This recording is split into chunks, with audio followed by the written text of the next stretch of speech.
Asking the time. हमें जब किसी से टाइम पूछना है तो हम डिफरेंट वेज में कैसे टाइम पूछ सकते हैं, अलग अलग तरीके से कैसे टाइम पूछ सकते हैं। हम बोल सकते हैं, can you tell me what time it is please. Can you tell me what time it is please. क्या आप मुझे बता सकते हैं अभी क्या टाइम हुआ है प्लीज़। या फिर आप बोल सकते हैं, could you tell me the time please. क्या आप मुझे टाइम बता सकते हैं प्लीज़। या फिर हम पूछ सकते हैं, do you have the time. Do you have the time. इसका मतलब भी होता है, क्या आप मुझे टाइम बता सकते हैं।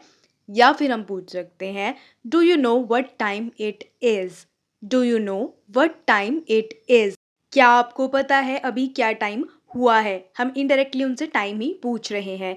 या फिर हम पूछ सकते हैं, वट टाइम इट इज़ या फिर what is the time. What time it is या फिर वट इज़ द टाइम। इसमें भी हम टाइम ही पूछ रहे हैं। Giving the time. अगर हमसे किसी ने टाइम पूछा है तो हम उनको कैसे आंसर देंगे। इससे पहले हमने पढ़ा कि अगर हमें किसी से टाइम पूछना है तो हम कैसे पूछेंगे। तो अब हमसे कोई टाइम पूछ रहा है तो हम कैसे आंसर देंगे। तो पहले for full hours, o'clock जिसे हम कहते हैं। फुल आवर्स मतलब जैसे 12 बजे हैं, 1 बजा है, 2 बजे हैं, 3 बजे हैं, 4 5 6 7 8 9 10। जब पूरा 1 घंटा हो गया है, 1 बज गया है, 2 बज गया है, तो अगर ऐसा टाइम हुआ है तो उस टाइम पे हम कैसे आंसर देंगे।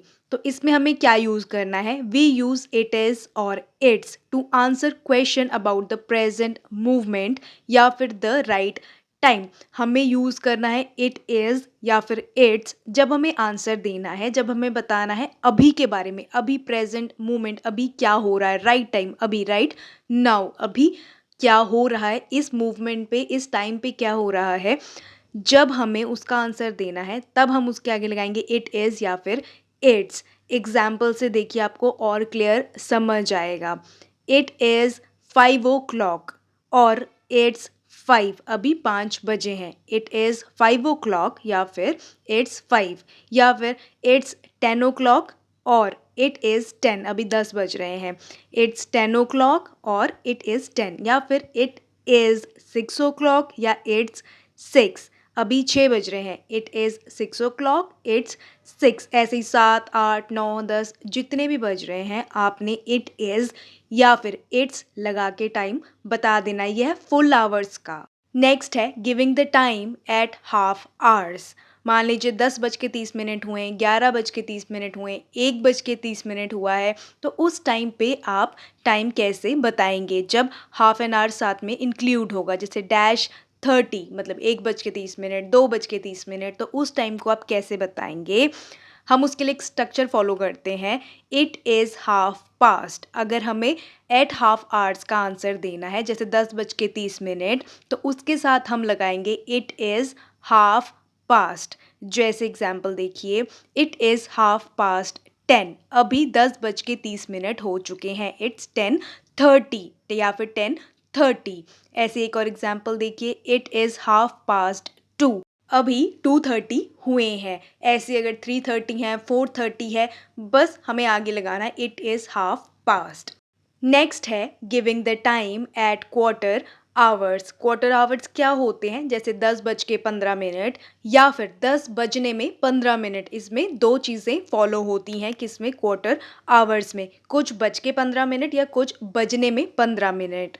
तो इसमें दो फॉर्म्स यूज़ होती हैं, एक तो होता है क्वार्टर पास्ट, दूसरा होता है क्वार्टर टू। तो क्वार्टर पास्ट कब यूज़ होगा, जब हमें टाइम बताना है कि 10:15 हो चुके हैं, 11:15 हो चुके हैं, मतलब 11 बज चुके हैं और अब 15 हो चुके हैं, तब हम लगाएंगे क्वार्टर पास्ट। और क्वार्टर टू कब लगाएंगे, जब हमें बताना है कि 10:15 है, अभी 9:45 हुए हैं, मतलब 10:15 हैं, 11:15 हैं, तो उस टाइम पे हम लगाएंगे क्वार्टर टू।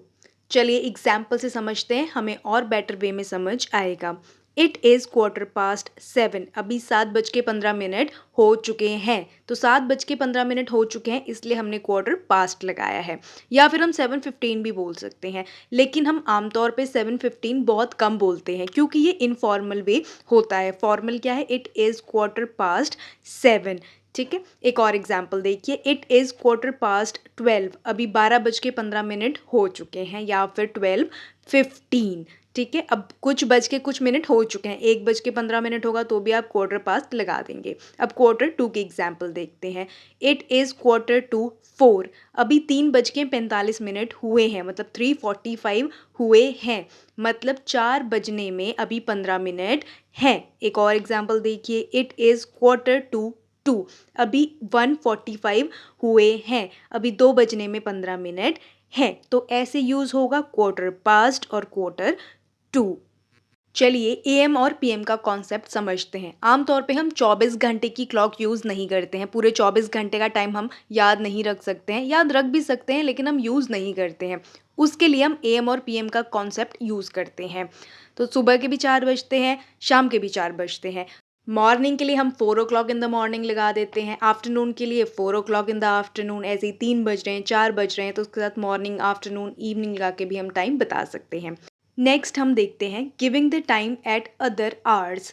अब ज़रूरी तो नहीं है जब हमसे कोई टाइम पूछेगा तो उस टाइम पे 10:30, 11:30 जैसे हाफ एन आवर साथ में हो रहा होगा, या 10 बजने में 15 मिनट होंगे, 10:15 हुए होंगे, ज़रूरी तो नहीं है। उस टाइम पे 10:14 भी हो सकता है, 11:13 भी हो सकता है, 12:10 भी हो सकता है। तो उस टाइम पे हम टाइम कैसे बताएंगे?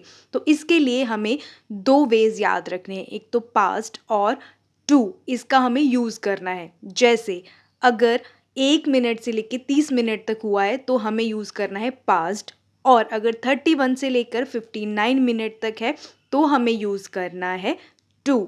एग्ज़ाम्पल से समझिए। इट्स 13 minutes past 6, अभी 6:13 हुए हैं। इट्स 8 minutes past 2, अभी 2:08 हुए हैं। 1 से लेके 30 मिनट्स तक हुए होंगे तो हमें यूज़ करना है पास्ट, और 31 से 59 तक हमें यूज़ करना है टू। जैसे इट्स 5 minutes to 8, अभी 7 बजने में 5 मिनट हैं, अभी 7:55 हुए हैं। इट इज़ 9 minutes to 2, अभी 9 मिनट बचे हैं 2 बजने में, मतलब अभी टाइम हुआ है 1:51। ठीक है, 31 से 59 तक टू, 1 से लेके 30 तक पास्ट, बहुत ईजी है। या फिर अगर आपको इनफॉर्मल वे में बोलना है तो आप ये स्ट्रक्चर यूज़ कर सकते हैं। पहले इट्स लगेगा, फिर आर लगेगा, और फिर मिनट्स लगेंगे। पहले इट्स, फिर जितने घंटे हुए हैं वो, फिर जितने मिनट हुए हैं वो। ठीक है, एग्जाम्पल से समझिए।